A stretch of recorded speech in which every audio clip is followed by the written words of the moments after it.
Hello, my dear students of Benguet State University. Welcome to our online class. I am your teacher, Jan Lasea.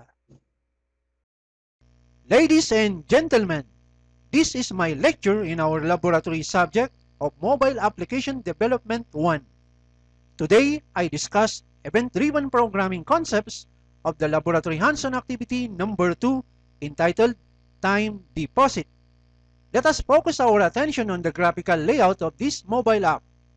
The mobile user interacts the time deposit mobile app by entering the customer name, principal amount, rate, and time.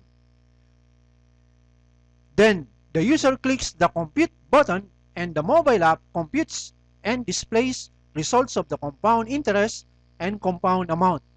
When the user is done, he or she clicks the exit button to terminate the mobile app.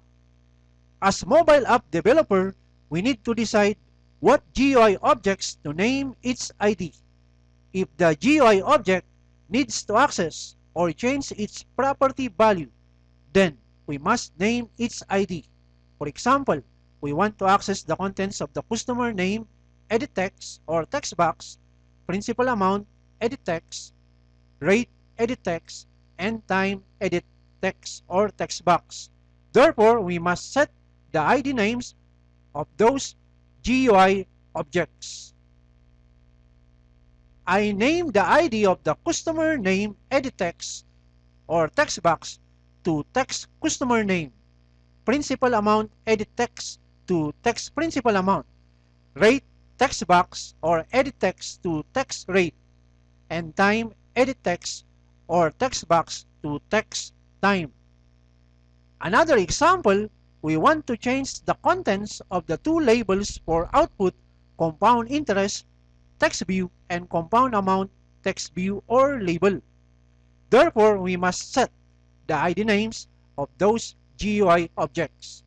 I name the ID of the compound interest text view to LBL compound interest, compound amount text view or label to LBL compound amount. If the GUI object needs to bind codes to its event handler, like the user mouse clicks the GUI object, then we must name its ID.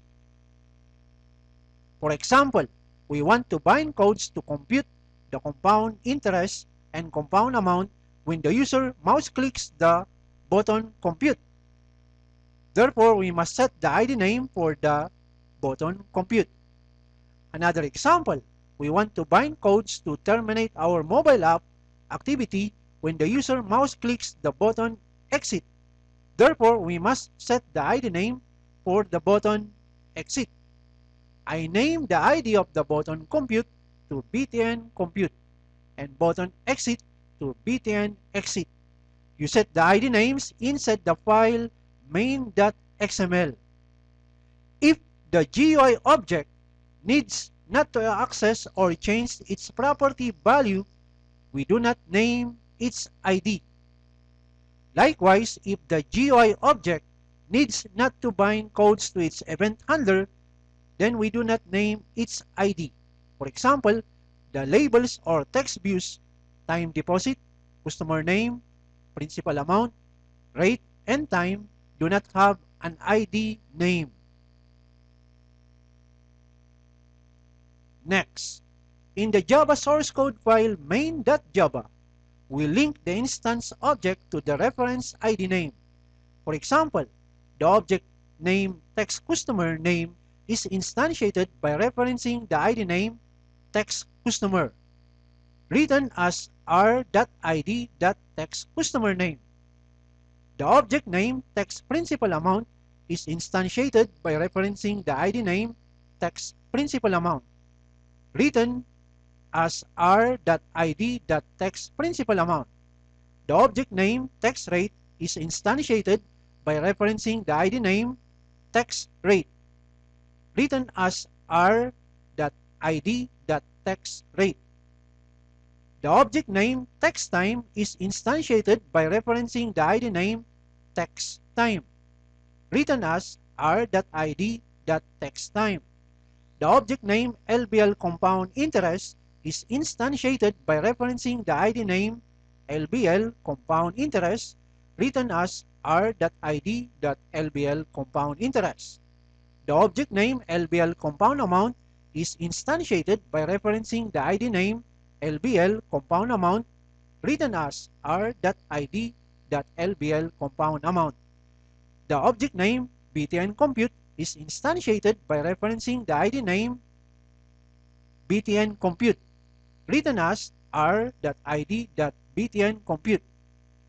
The object name btn exit is instantiated by referencing the ID name btn exit written as r.id.btn exit.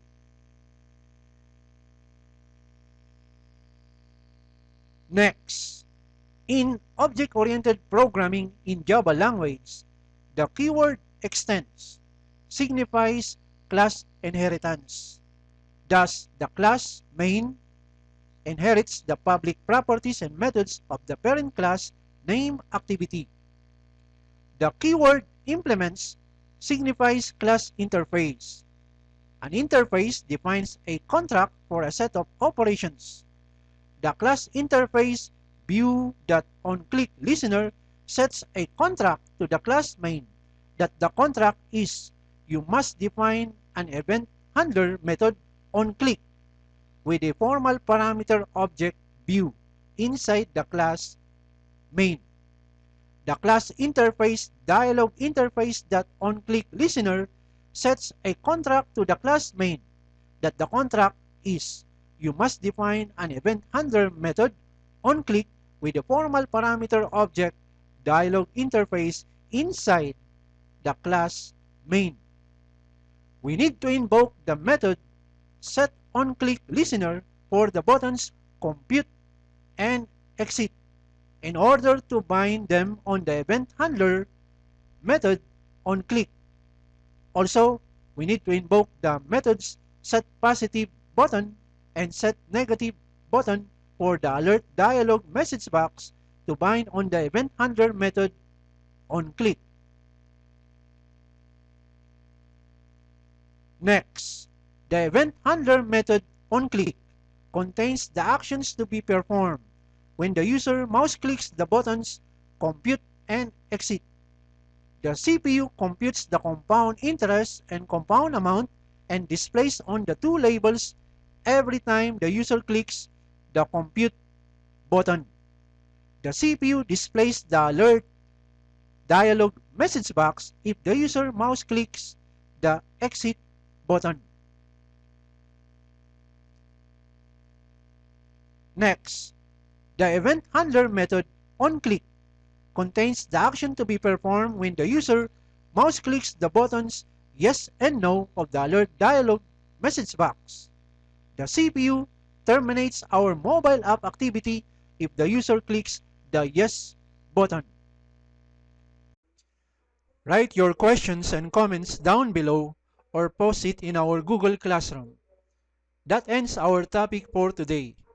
I hope you have learned in my class. Thank you for watching. God bless us.